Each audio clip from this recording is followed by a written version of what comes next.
Another step closer to the tower, but will it fall? Published in 2004, Song of Susannah is the 6th entry in the Dark Tower series, and the shortest one since Drawing of the Three. Picking up where Wolves left off, Susannah and Mia have crossed through the cave door, taking Black 13 with them.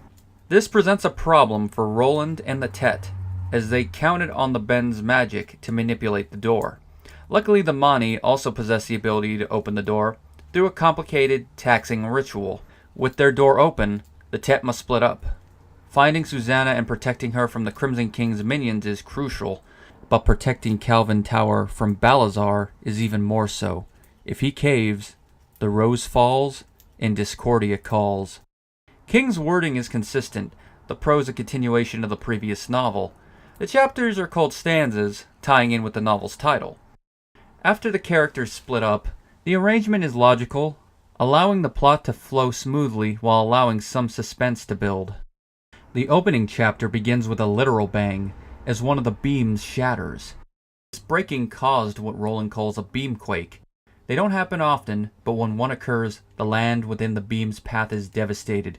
Fortunately for the Tet, it wasn't Shardic's beam that broke. Roland claims to have witnessed a quake following Gilead's destruction, although he doesn't elaborate on specific details. This quake answers why Farson and his men seemingly vanish from the story following this point. Their purpose served, Flag and the King left them to their fate, although this is a theory on my part. Beamquakes flesh out the breaker concept. With Wolves we knew the King had breakers, and now we know exactly what results from their work, although it is paltry compared to their ultimate goal. From Mia we also learned further details on the fate of the Kala children. After being seized, they are transported to some town miles beyond the river. There, they are laid upon tables and devices are placed on their heads. While the process is unseen, King gives enough details for the constant reader's imagination to fill in the blanks, and it's not pretty. Given the choice, I'd rather be dead than ruined. Wolves introduce King himself as a character, and Song further fleshes this concept. While King writes the books, he didn't create the characters or their adventures. He is merely a scribe, typing the words as they blow through him. If anyone is the true author, it's Ka or Gon. This concept is meta, but also Lovecraftian, bearing similarity to the origin of the dreaded Necronomicon. King hears the voice of Gon just as the mad Arab dreamed of Cthulhu. Each wrote based on these visions. King's writings put his life in peril, as the Crimson King has tried several times to dispose of him. The coda hints that it may eventually be successful.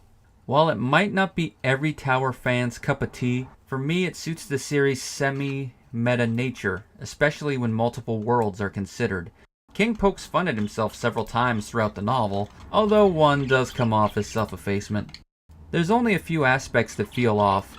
19 is important, but that fact seemingly comes out of nowhere, although timing and location could explain that. Perhaps the number doesn't have cosmic importance in Oz or Lud, outside of Blaine the Pain.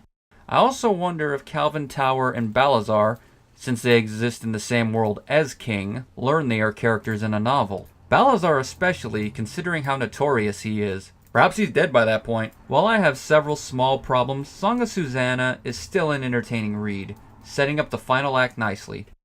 The last battle approaches, load your guns, and blow the horn.